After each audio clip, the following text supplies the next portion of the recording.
Life Beyond Labels is a Quiet Loud Studios production, proudly featured on Sports E Media. Discover more at quietloudstudios.com. Background music created by Yo Crane.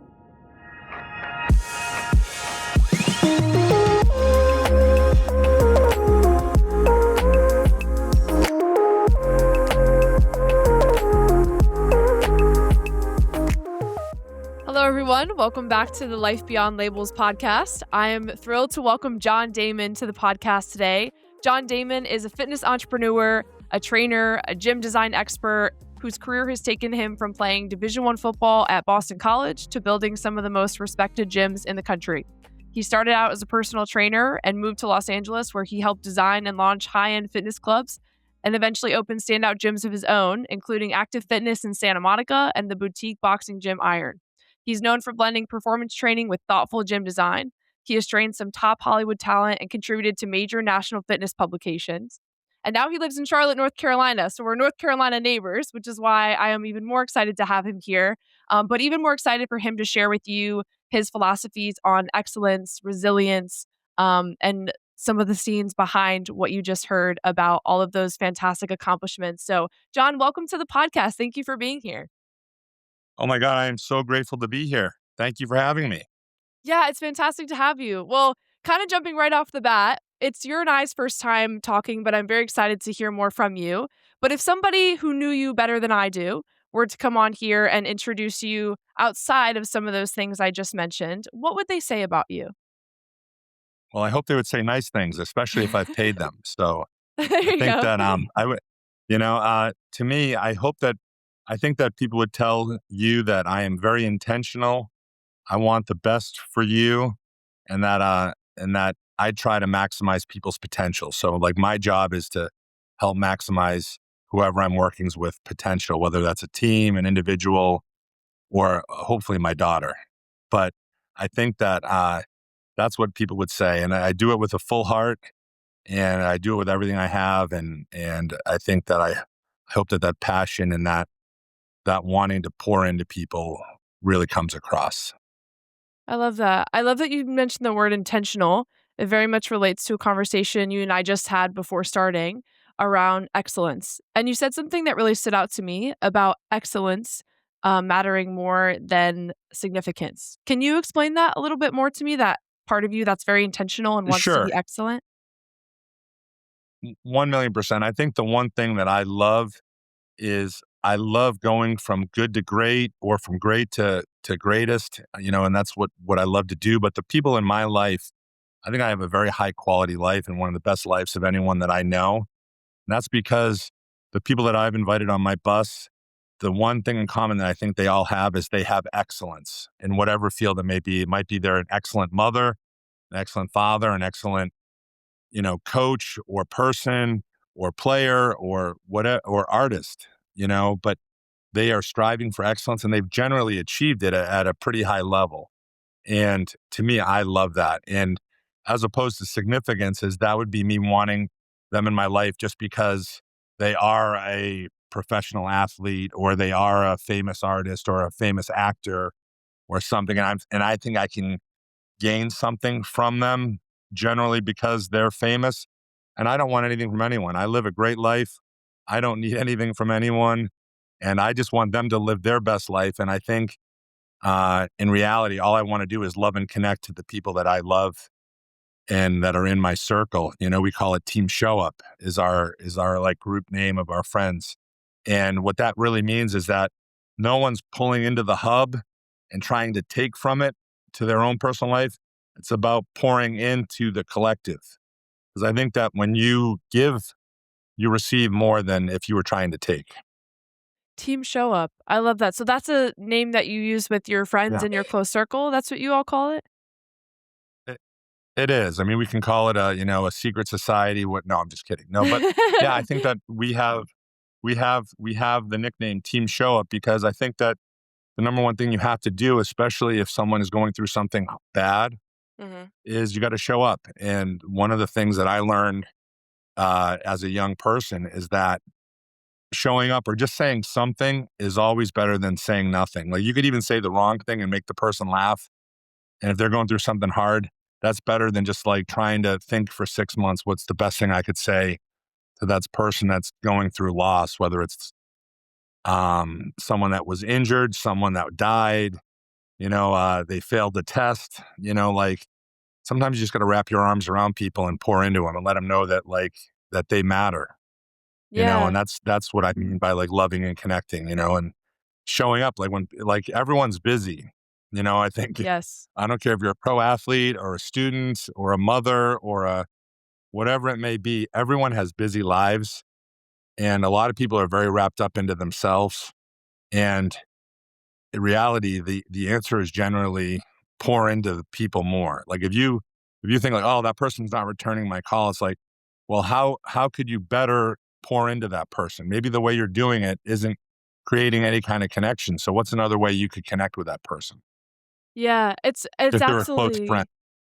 Yeah, it's funny you say that. I was just talking to my parents actually because growing up, we were never allowed to use busy as an excuse because everybody's busy in some capacity. So, not calling my grandma back or not showing up to something, it could be another reason, but busy was not one of them because everyone's busy. And so, it's cool that you talk about showing up. And I'm sure that somewhat translates to even just your career and life of showing up to the gym or showing up for yourself in a particular habit, how much does that cross over from what you've learned kind of just throughout your life and career of how much showing up I contributes to excellence? even when I train someone, the first thing I tell them is that the one thing we need is attendance. Attendance, effort, form, and dedication. Add a little water, we got a chance to achieve your plan. But attendance or showing up is going to be one of the cornerstones of life, because I tell anyone, especially like a young person like yourself, I'd say like sometimes you have to treat life like improv class. And you got to realize that the second you say no, scene's over. It's like, oh, would you like to go to Cabo? No. Scene, it's over. Like, no more Oh, invites to I Cabo like from that that. person now. Like, and Yes, so gets done. you can always back off of it. Like, say you find out later that's not the kind of person you want to go to Cabo with, or that's, you know, just there is a conflict of schedule or whatever. You can always back off of it. But the second you say no, it's that scene is over. And so, like my friend and I, we used to have for many years, we said it's the year of yes. So just start with yes, unless it's something awful or whatever. We can always play that game too. But like if it's amongst people that we trust and that are on our bus and are on our team, like start with yes. Like, oh my God, would you like to go to dinner? Yes. Oh my God, where do you want to go? It leads on to new questions and more connections. Yeah, because you're not saying to go against be a yes person all the time and not check in with your values, but Never saying be a yes yes person all often the time. opens but it opens a lot of doors, like you're saying as well. I've heard some advice recently that was like, if it's not a heck yes, it's a no. And I struggle with that because I feel like some of the times that I've pushed across my comfort zone and I had a yes year actually, and it turned out to open so many doors because I was pushing myself to meet new people and go to an event and do some of those things that I would have normally just said no to out of comfort, but having a yes year was, like, pivotal.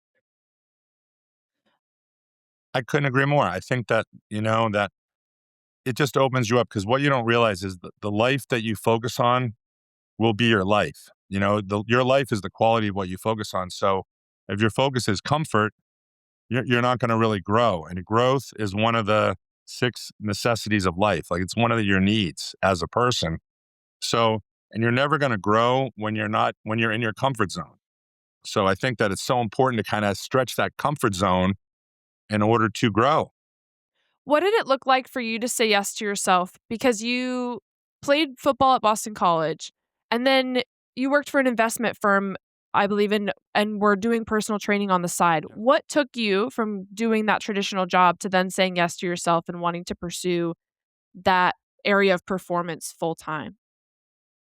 Well, I think I wanted, love and connection. I think that when I was at the investment firm, I didn't feel that I mattered that much. I would sit in meetings, was not allowed to speak. You push papers around, you answer a few phone calls, you follow directions, you do what your bosses tell you, and which is one that's a fundamental of life, right? Like if you don't know what to do, follow directions. This is always a great thing. But I didn't have any. satisfaction in it. I didn't think I was making a difference. I didn't feel that that was what I wanted to do for the next 40, 50 years of my life. But I loved when I trained my bosses or anyone before or after work, I could feel myself coming alive. And, that is that I was pouring into those people and they're getting better. They're getting results. You feel that I felt that I was good at what I was doing, even though that's the worst I ever was, right? Like Mm. it's funny that, how that works. But then it was really just something that I had read probably, because I was a little older than you, or maybe slightly, right, maybe even the same age. And I was just like, I wrote my resignation letter, and I was like, oh my God, this feels so good. And I'm Really? like, then I turned it in, yeah. And then I got a job at 5 different gyms, all very different gyms. One was a Gold's gym. Wow. One was the one I took at the Mount Auburn Club, which was a very high end tennis club in Watertown, Massachusetts, that actually offered me the least amount of money. But I felt that Wow. that was the best opportunity, in my opinion, because they really didn't have a personal training staff. They had 1 or 2 trainers. They had 150,000 square feet, but they had people that could afford personal training. Hmm.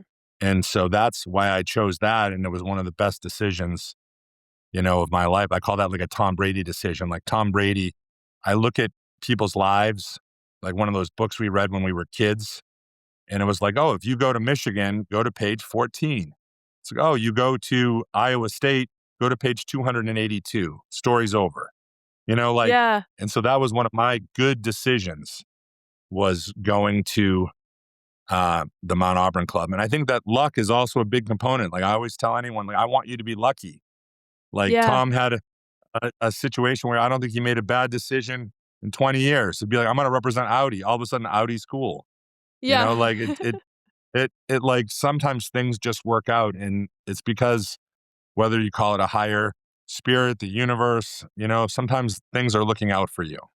Absolutely. So you get a job at this tennis club. Do you feel like that equipped you to then make the move to what some people could call the fitness capital of our country, Santa Monica, LA, where you Oh have so gosh. many different gyms? Well, so I was there.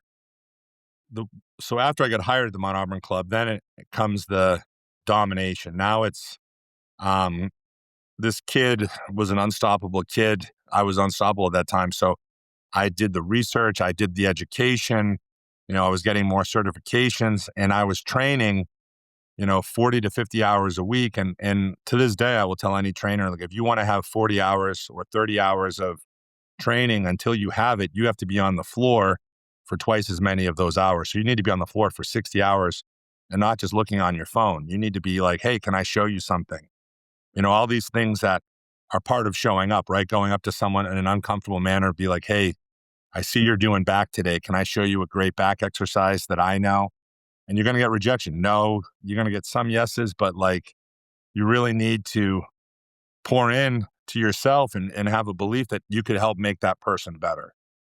And then I got a death sentence, or what people thought was a death sentence, because I got recognized by the owner of the gym that he wanted to now start training with me.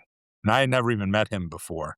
And so he was this ominous, like Darth Vader, Emperor, Palpatine kind of guy that was behind closed doors and no one knew who he was.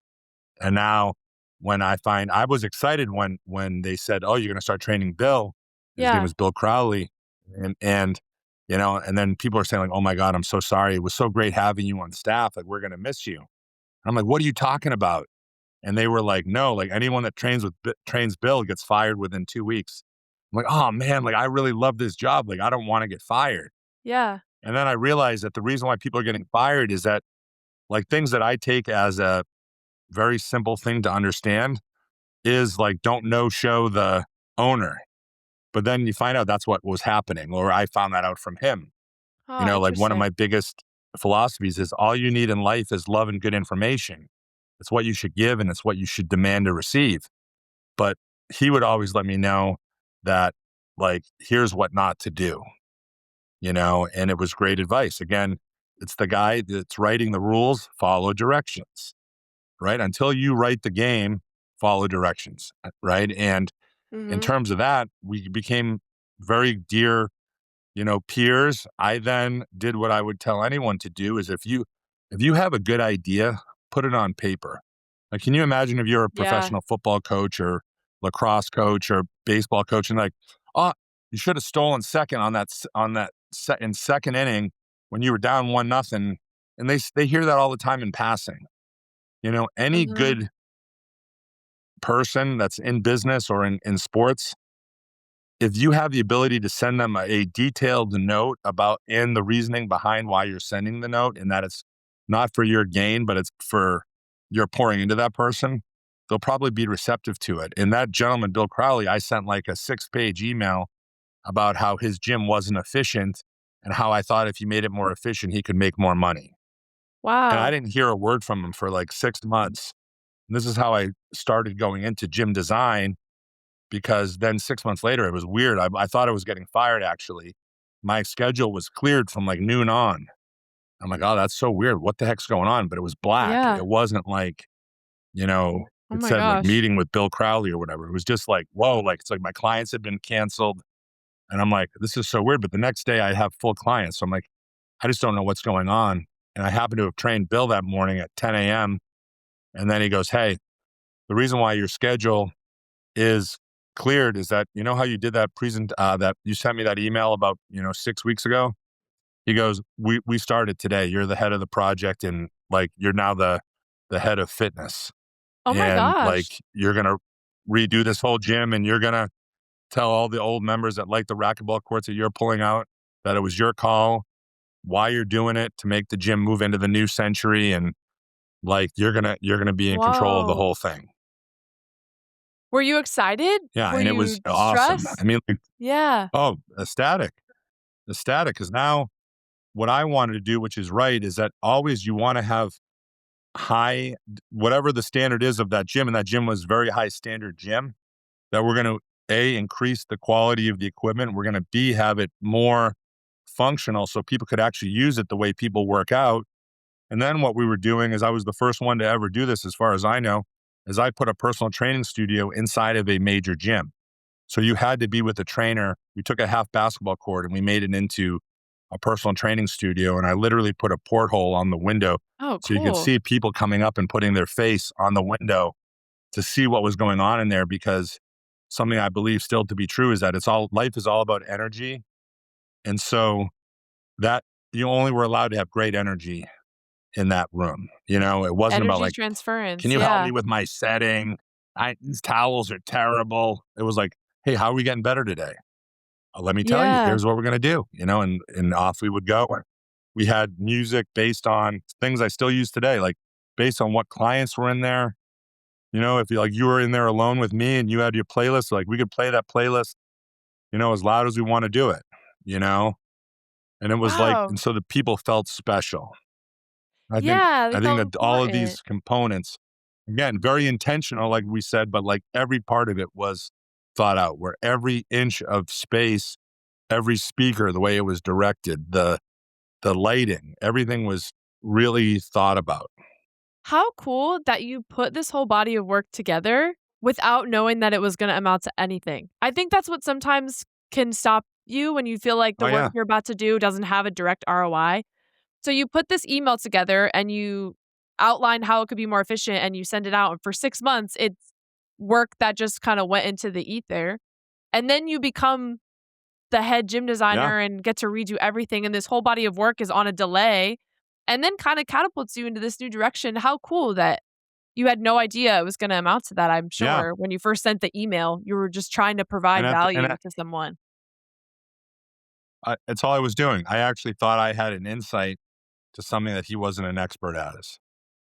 And to Yeah. me, again, like saying something is better than saying nothing. Because he could Yeah. say, you know what, it's my gym. I like the way it is. And I have to respect that. I think that like that's the other thing people don't do is like you don't have to punch everything in the face. I'm a very direct person, but like you have to understand that like people's free will is their free will, you know? And I think it's always going back to someone's goal. Like someone will be like, oh, I want to do some new exercises. It's like, well, what is your goal? Is your goal to lose weight? Is it to become a pro athlete? Is it to remain a pro athlete? Is it to jump 40 inches? Like you, you always got Strong. to go back Yeah. to what your goal is. Like, oh, my goal is to be a good person. Well, that means like doing the right thing when it's the right, like whatever the right thing to do is, that's what we need to do, Yeah, breaking and I that think that's an tenfold important down. component of life, always bring it back, like to what it is that is important and what we want to be. Absolutely. Well, something you said too that stood out as you were explaining what you were designing and some of the conversation we had too is you always ask, is this up to standard? Can you explain that a little bit more? Whether Up to that's the standard. up to the standard. Sorry. Can you just tell us what does that look like for Yes. you in setting those standards and why that's important? Well, I think that especially like we'll talk about it in gym design. I think that a project will drop to the lowest standard of whether it's an equipment, a paint choice, a uh, a faucet, whatever it may be. Like if you all of a sudden put in, a piece that's from Sears that's really not up to the standard into this beautiful gym, that you'll have this one item that really stands out, and then it will be like almost like a pimple on a face. It's like, ooh, like what's that? And instead of just taking the whole space in and be like, wow, this is beautiful, or whatever it may be, and it's an important component of life. And so to me, before I ever buy anything for a gym, whether it's for myself or for another client, is like, is that up to the standard? And like what I was telling you before is that like people then have asked me like, well, that's easy to say. It's not your money. And I'm like, well, that is true. But I also have done it in my own gym. And there are times that you have to buy things that are more expensive than what you might want to spend, but you have to because it is up to the standard. And if it's, as long as it's not going to bankrupt you or that ROI isn't going to be affected. Because there's a difference. Like, do you want ROI or do you want to set the standard for the gym that you are, and knowing that down the line, that might be what leads to that place being special. Mm. And I think that's where you can't put prices on things because like we've done a few things. Like on our outdoor area, we really went over the top so that it's up to the standard of our house and up to the standard of our gym and up Yeah. to the standard of what we wanted in the backyard, but we did not have an outdoor TV yet. And now the other component is under love and good information, people think they know what things cost. Like if I ask someone, hey, do you know what a outdoor TV costs? Someone might say $1,000. Someone might say $4,000. Someone might say Yeah, I have no idea. $100,000. Yeah. You know, yeah, you have no idea. But like instead, but in our brains, you might say like, oh, how much is a Starbucks drink? And you're like, I think it's $5. Might be 12, might be seven, depending on the drink. But we really are not good at prices right. I will tell you No. that one thing I know as a 53-year-old man is that very few people are good at prices right. And until you know what something costs, you can't make a decision. But like we were trying to make an outdoor television case, but then you have to think about things like, again, what's the information we need?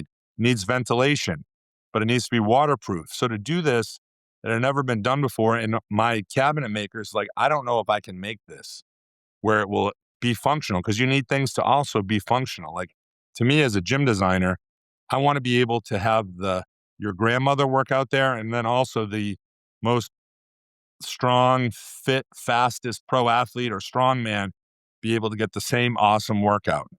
Yeah, Like that's they could get awesome. both could get their best workout in the same place. That's one of the standards that I have. Like, could, a very frail older woman work out there? And then can someone at their apex prime work out there, man or woman? And to me, that's an important component of whether it's a good gym or not. One of my standards. But so this outdoor TV, it's like, shoot, like, because we're going to put a normal TV into this case. But instead, we found out that in reality, none of these would probably work. So we had to then go buy a TV that was, guess what, up to the standard. And it was way more money than I would want to spend, like 5X. But now we have it and it's by far up to the standard. What do people comment on?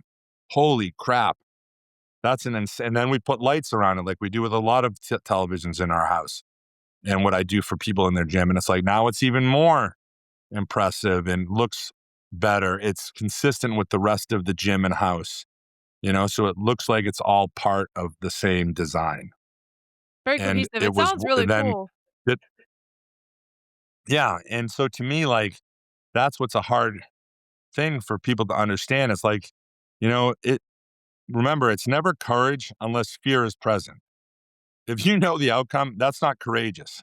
And I think, especially in teams and in people, one of the things that we don't talk about, like, I love deciphering how to win at a level you could speak to a 5-year-old about.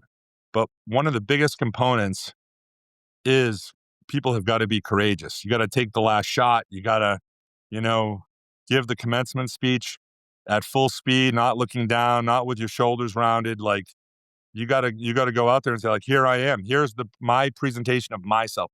Here's who I am, right? One of the things I know is a big thing for you. Yeah, But like, in terms of that takes courage. And absolutely. I think that courage is not present unless fear is present. And so to me, and the way you get rid of fear generally is by preparation. The more prepared you are, the more you know things, what could happen bad, and that there are solutions for them, the more it allows you to be courageous.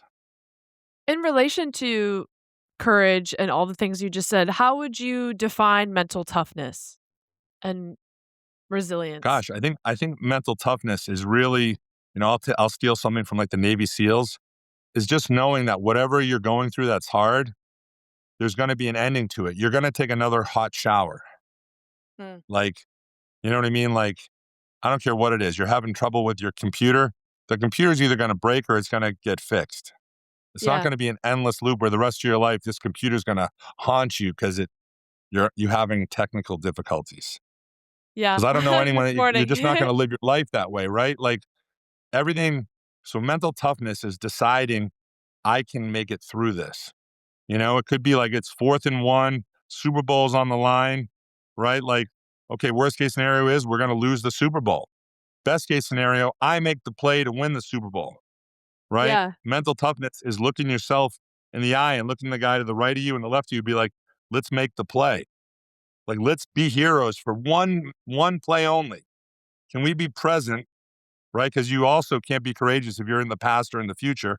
Can we be present and make the play and be heroes? And we'll never have to buy a drink in this town again. sure. And we will forever be known Yeah. as champions. Yeah, how So important like is that, it I when you mean, describe that? Yeah, is saying that stuff out loud. I think it's huge. I think that, like, you look at any great athlete or a Tony Robbins or anyone, it's like, like, they talk to themselves and very, what I notice is that pro athletes in particular, they do things that everyone should do in order to win.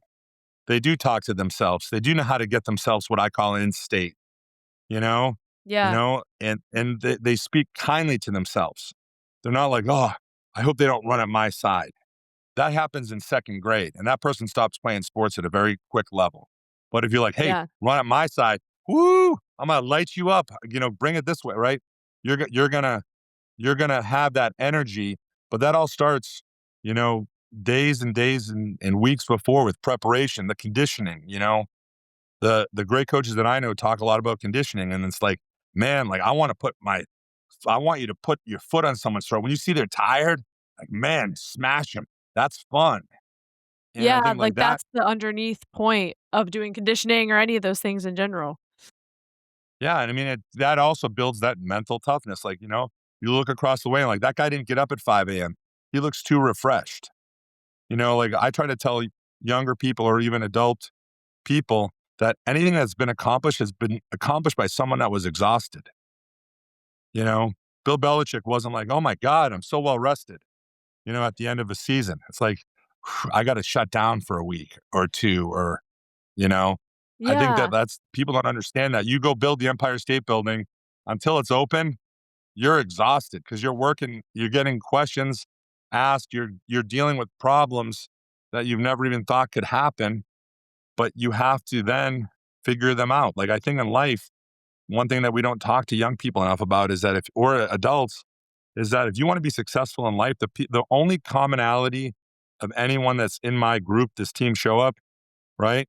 There's white people, there's black people, there's, this kind of person. There's people with high net worth, people with low net worth. There's, black haired people, blonde haired people. There's tall, there's short. The only commonality is that they are all great problem solvers. And I think that, like, one of the things that separates excellent people from not excellent people is that they are willing to solve problems. They don't ever Yeah. stop. Like, problems are a sign of life. So embrace that component and realize that, like, the only time that you're going to not have problems is when you're in the cemetery. So if you don't have any problems, get on your knees and start begging for some easy problems because they're coming. Yeah. When you talk about excellence too, I think being able to look a problem square in the face and figure out what your choices are to be able to solve it is such an attribute that's so important to have with the circle of people around you so that you can continue to do that. Because, like you said, life is continuous, small problems, big problems, everything's going to come your way. And so being able to look at it square. And then when you get through them for the first time or second time, knowing that you've done it before, like you said with the seals, like knowing it's going to end. You've been through it before and they're Yeah. reached an end. So there's going to be another ending to it. But what am I going to do in front of me with my choices that can help me solve through that? I think You're that's going to really, take a hot shower again. I think that, like, yeah, you need to realize you are going to take a hot shower again. And that way, don't ring the bell. Like, like, to me, it's never over until you quit. And, like, in the Navy SEALs, for example, that is the thing, right? It's literally not over until you ring the bell, yeah, absolutely. So I wanted to ask you too, when you say kind or love and good information, how did yes, you land on that as such a core important element? because I just realized it kept coming up in my life time and time again. I absolutely love figuring out life and how people tick, and, like, because then that allows me to, because not everyone is me. I mean, I think at a very young age, I realized that I was different than everyone else, right? And everyone is different than everyone else, And to me, one of the things that's very hard about being a young person is that it's something that Coach Nick Saban talks a lot about, is that excellence does not like mediocrity, but it's also the reverse. Mediocrity does not like excellence. If someone's like, why Yeah. the heck are you going to the gym at 5 a.m.? Man, I'm sleeping. I like my dad bod. Like, so, well, that's not how I want to define myself. Yeah, like that's I want to crazy. be, That's right. yeah. Like that commercial, like, of the little kids going like, I'm going to be middle management. Like, if that was your kid, it would break your heart. If at 4 or 5, 6, 7 years old, I'm going to be middle management, you know? You're like, But at dream some point in big. You time, got it. that Yeah. light, that light was put out. Like, I believe that one of my things that I ask as my primary question in life is, how can I shine and allow others to shine through love and gratitude? So to me, I think a lot of people's primary question is, are people going to find out that I'm not enough? It's a fear-based question, like, am I Yeah. enough? Or, like, Yeah. I have imposter syndrome, right? Like, I think people are very mean to themselves, Mhm. and it's awful. But I think that we were made to shine. One of my favorite poems is about, that we are made to shine the way children do. And when you shine, you give permissions to others to shine, you know? And it's like, dimming down never has made anyone else better. You dimming down has never made anyone in your life better. Yeah. That reminds me of two And things. I was just yeah. love and good information, right? Like, the thing about good information, I'll break that one down first, is that if you think you have good information, but you don't, and it's bad information, in the military, that's called an ambush, right? If you're dating someone and you think they love you, but they fucking hate you, you know, that is bad information. And you Yeah. might want to move forward in that relationship and take it to the next level. And man, that person does not like you. And, like, Yeah. you don't know it. That is some bad information. Hey, I want you to invest in this swamp. It's going to be the best investment of your life, right? And you think that's good information. You give them the money, and then all of a sudden, all the money you gave them $1 million and it's down to zero. You had bad information, So then what do you right? do? You based a decision. Well, then you got to pick yourself up and then realize how important good information is. Right now, maybe you have to vet things more. And now you hire lawyers to look at deals. Now read things over 3 times yourself, not just sign things. Maybe you look up Yeah. the person that's selling it has been up for felonies for fraud 4 times. So going and You learning know, how to discern better information and committing yourself to going and giving good information to other people. I like to tell, correct. yeah, whenever somebody asks me for advice, they like messed up or something, or like you said, it's either a bad relationship they didn't realize or they invested in the wrong thing, um, or whatever it is. I try to tell them, like, you have no idea what you just learned that's going to save you from something down the road that would have been way worse. Oh So you yeah. just learn to discern your doctors better because maybe something comes up down the road and you need to say no to a treatment with a doctor that doesn't feel right, or you need to say no to an investment in a contract that doesn't feel right. I've learned that way too many times, but I'm Yeah, track and with listen you to a what you're lot. saying too, right? Listen to your instincts. Yeah, I think a lot of times what you're saying right there, right? Like you just named 2 situations where something was telling you, right? Like your spider sense was going off, yeah, and it's like then that's when to investigate things even further for sure. And the other component is love. And the reason why love is so important is because I think that's the reason why we're on this earth. This is the yeah. biggest reason why we're on this earth. And I think I the totally issue with agree. most people that have lower quality lives than they would like is because they don't see that love is all around them. I think that one of the things when we're yelling at people or you're having an argument, right? You're not in what I would call lover mode. You're in attack mode. You're in warrior mode. And when you're attacking, you don't see love everywhere. And I think love for most people, I'm not saying everyone, but I think most people are surrounded by more love than they think. Yeah. And I think Like you that's said, that's the really, life that you really, look for is the life that you're going to notice and focus on. yeah, what you focus on will be the quality of your life. You think everyone hates you, abracadabra, your wish is true, You will right? It's see going to all the appear people that that way. hate you. Yeah. When you, Yeah, it's like you talk about yeah, bills. Oh my God, like I don't want bills. Bills. All I get is bills. You know, guess what you're going to get more of? Bills. bills. And it's just Yeah. like, and it's just one of these situations. But I feel like, God, you know, Kelsey, that girl loves me. Oh, you know, Tess loves me. This guy loves me. Oh man, like I'm so lucky. Like you saw the Oscars were on last night. What's the most common word used in every acceptance speech? I'm grateful. Like I'm blessed. I'm Yeah. grateful. You can't be angry and grateful at the same time. You can't be fearful and grateful at the same time.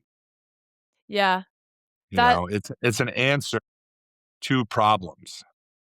Yeah, scientifically, you can't be grateful and anxious at the same time, which I think is so cool and could like totally go into all of that. And when you were talking earlier about writing things down, and you were talking about it in the context of you writing down and sending an email to Mr. Crowley, but also in the sense of like whether it's being grateful, whether it's looking for the good in your life or what you've learned to then reapply or what you don't, or even just some of these like concepts that you've talked about. Let's even say love and good information. Like, how often do you sit down and you write out your beliefs or your values or the kind of person you want to be? Is that something that you Well, do? Is that something that keeps you on track?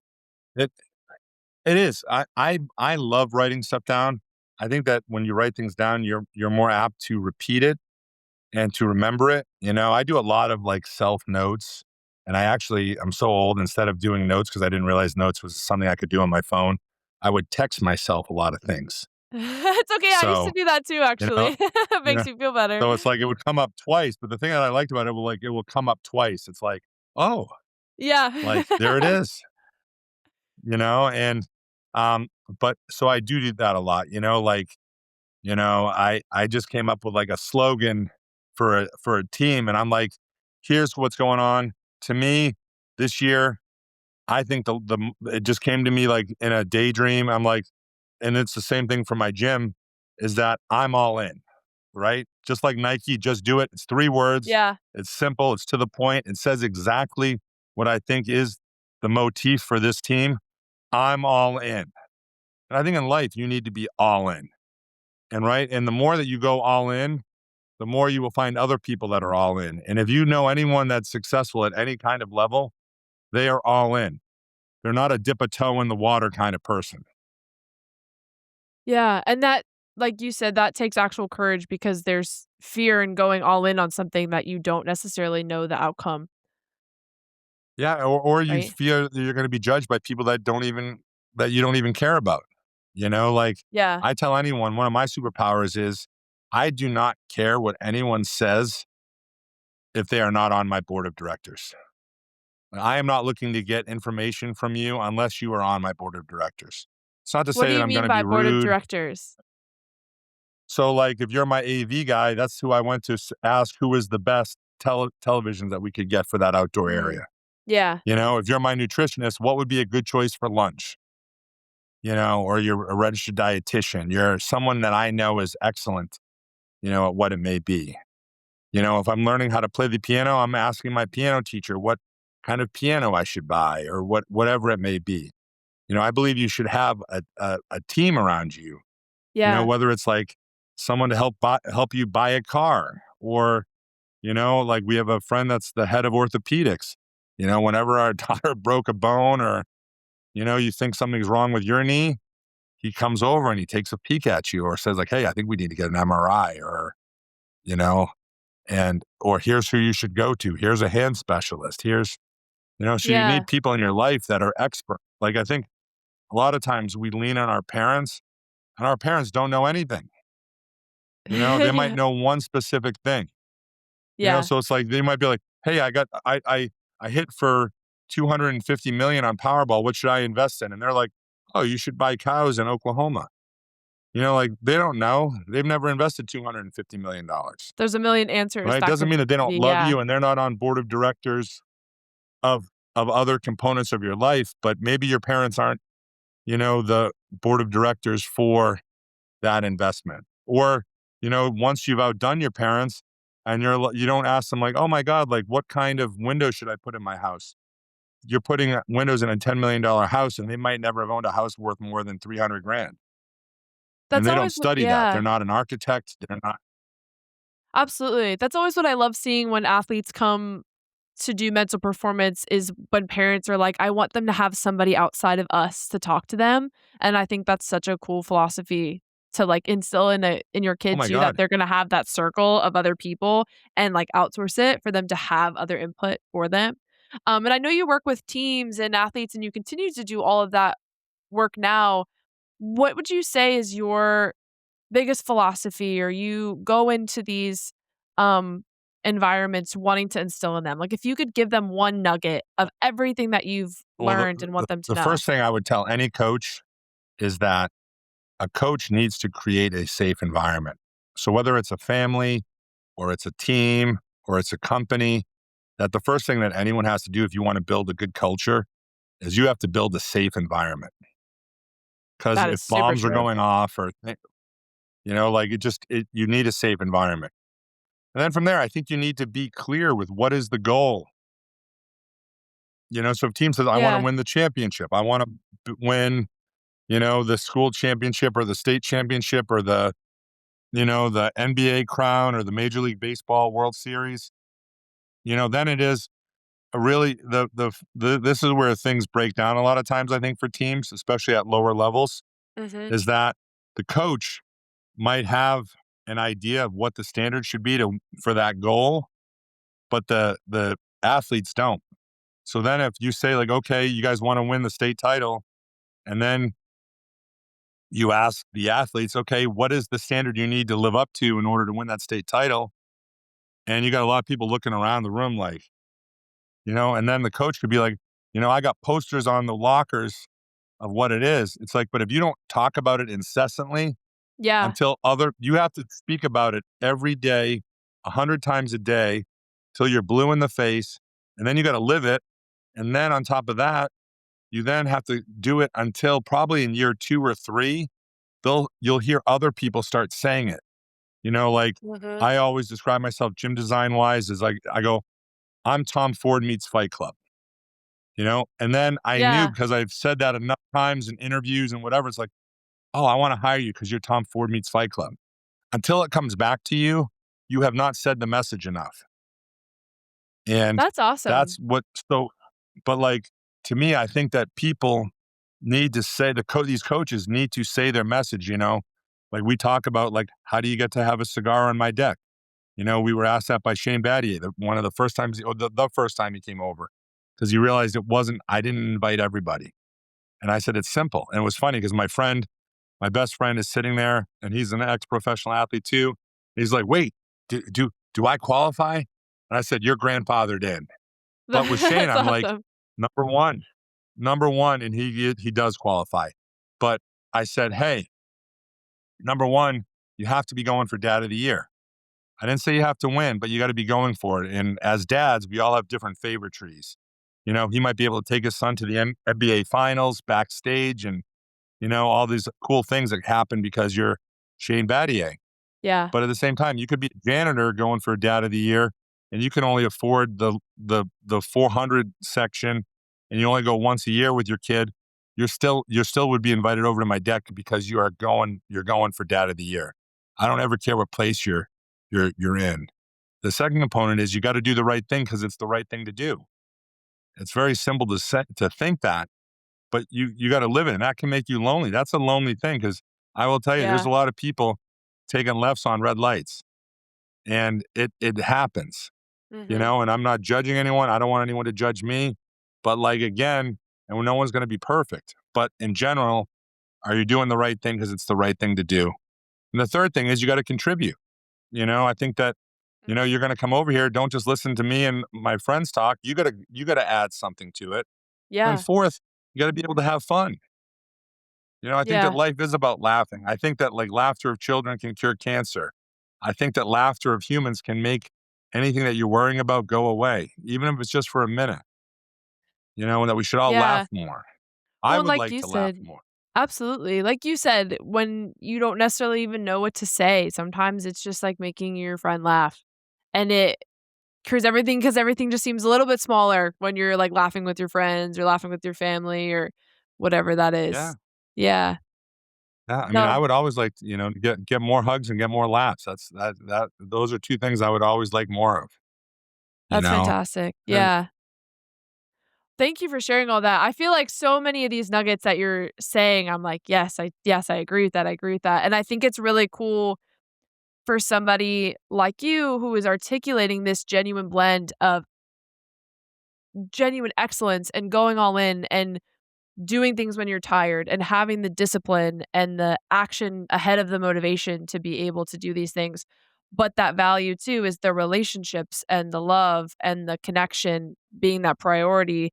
And I think sometimes it can seem like those things are dichotomous. Like going all in sometimes means cutting out friends or family and not doing those things. But the fact that you can be very excellent and pursue the things that you want to pursue with the people around you while connecting with them and bringing them with you and doing it with them.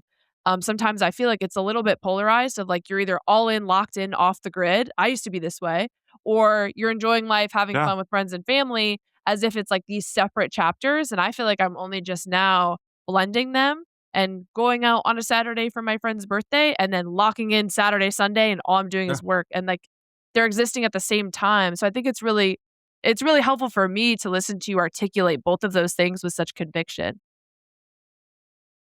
Well, and I think that also, like that you can do some of these things and still stay locked in. Like, you can go to a nice dinner, but maybe you are ordering the grilled chicken and vegetables and not eating the appetizer and you're drinking water and then but by the Yeah. way, and then it's always in your responses. So someone's like, ooh, someone's on a diet.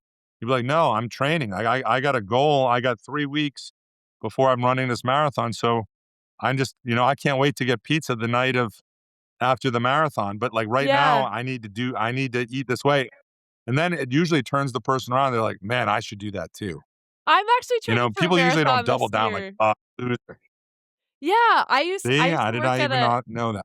That's crazy. Yeah, I am like I used to work at an after school program too, and it was so funny because we would have these lunches, like somebody would sponsor a lunch and bring it for it was like kids, like 11 to 17, so like teenagers. they would bring these lunches, but I would always pack my own. And they would make all these jokes like Miss Kelsey only eats leaves and Miss Kelsey only eats plants. And like it was this joke, Yeah. but it was cool and interesting because then sometimes they were like starting to be interested and we would talk about nutrition and it would just like open up these conversations. It wasn't like me trying to um completely instill this in them, but it was cool. It was funny. That was like always the joke to them. And then they led to these conversations that ended up being organic about things that I wanted to share with them about how I was living my lifestyle and just things like that that I think It's sometimes interesting they can even use the be word fun. organic with all this lettuce and leaves talking. Yeah, No, it's yeah, true. I mean, like, so that's the thing is that it opens up dialogue. It opens up a conversation. I think that's where we're connecting. Like all of a sudden, like you're letting them know, like, hey, I'm training for this marathon. It's why I'm eating this way. No judgment on you, but like this is a component of my life that's really important to me. I think people always like, it's like if you're studying, like if you're like, hey, like I can't go to this party, I got a big test tomorrow. I think people that are your true friends are like, hey, I hope you kill your test, like get 100, yeah, like go, you know, let me know. Do you need me to quiz you? Like what, I think like this is yes. what a good friend or a good parent would do as opposed to like loser that, and Yeah, like come the with way you don't people, need to you study. know, Knowing that your friend's goal, like you said, going back to like what is your goal? When you really know your friend's no, goals too, like you're gonna encourage them towards that, even if you want them to come with you or whatever that case is. Like if they're going towards it, championing them to do totally. that for sure. Fantastic. Well, I And do so I have think one. that's Yeah. super important. Absolutely. I do have one more question for you that is a little bit of a pivot, but I always like to ask our guests on here is with the theme of life beyond labels, talking about who people are beyond what they do. I don't think any of our journeys are ever alone. We're surrounded by people. And like you said, even that show up circle. I would love the opportunity for you to be able to highlight someone in your life that you feel like has impacted you or your journey and describe them if you were to introduce them for their attitude and how they treat other people and what makes them unique. Who would you talk about and what would you say? Well, it's interesting. I think that that's an easy choice for me. I would always talk about my wife.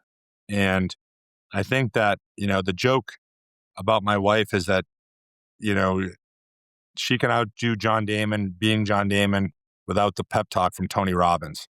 But the beautiful thing about my wife is that she just does her best because that's what she puts out to the world. Like I don't care what it's doing, if she's cooking dinner or if she's, a CEO, she's a very high up at a company. Like I will tell you that the joke that another joke I say about her is that she's out of anyone that I've trained, and I train generally incredibly excellent people. She's by far the number one person on the list. If someone ever was to ask me like, who should I hire? I always say like Gina Damon. Like, I would hire Gina Damon. Like there's a gentleman who is a CEO of a company, and he will also agree with me. He's like the only person I would ever work for is Gina Damon. Like literally and he's incredibly wealthy. He still works. He's the CEO of a very successful company that's about to go public. And he's like the next person I will work for if I decide to keep working will be Gina.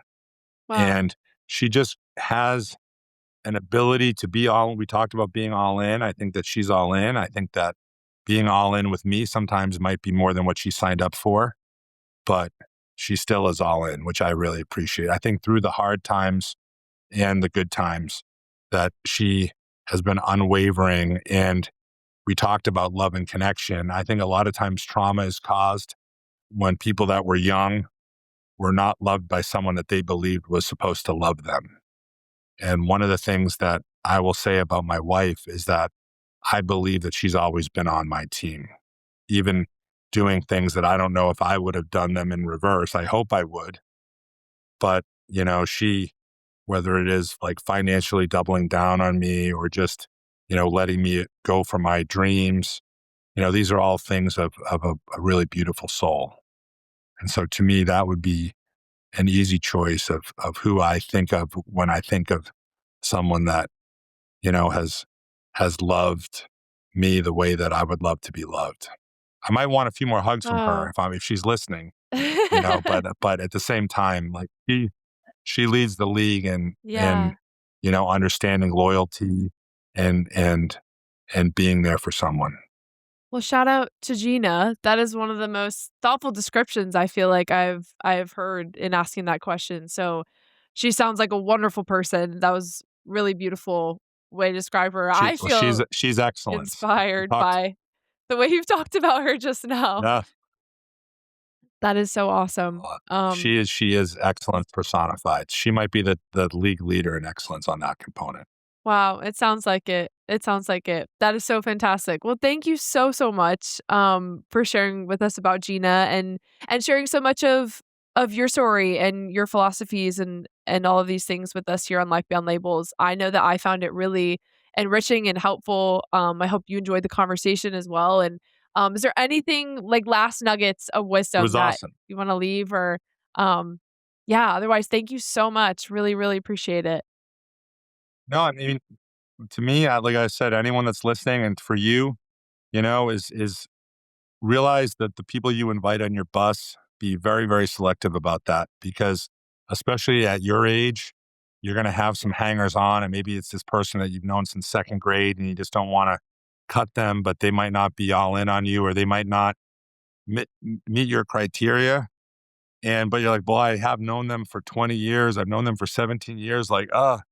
And in reality, like, that person will hold you back at some point in time. Like, one of the reasons why I have such a great life at 53 is that I have gone 15 years without having what I deem like a hanger on or someone that was not up to the standard of my bus.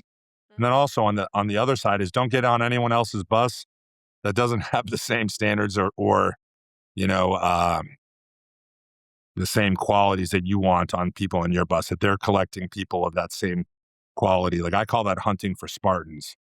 Like, I never have too many people in my circle. I'm always hunting for Spartans. Like, I love my friends, but we're open to new people like us. That's awesome. Yeah, opening up your circle all the time. John, where can people listen to more of your philosophies and listen to more about you? Gosh, I think, just give me a call. My number. No, I'm just kidding. I think my Instagram is at John Damon or at the Cave by John Damon. I think I'm more of a mafia guy, so I don't post a lot of things, but on Twitter it's at John Damon, and I believe and also my website is johndamon.com, JOHNDAMON.com, and that really highlights uh my gym design business. But there's also a way to email me. My email is damon@johndamon.com. And again, it's all with branding. We talked about, like, have things up to the standard. So that's the best way to get in touch with me. And then from there, I'm here. I'm listening. I'm here to help. And if anyone has any questions, please reach out. I would love to love and connect with you. Love it. We all heard him. Thank you so much for listening and joining us again on Life Beyond Labels. We're so happy you're here, and have a wonderful rest of the day. Thanks so much, John, for being here. Hey, my pleasure. All right.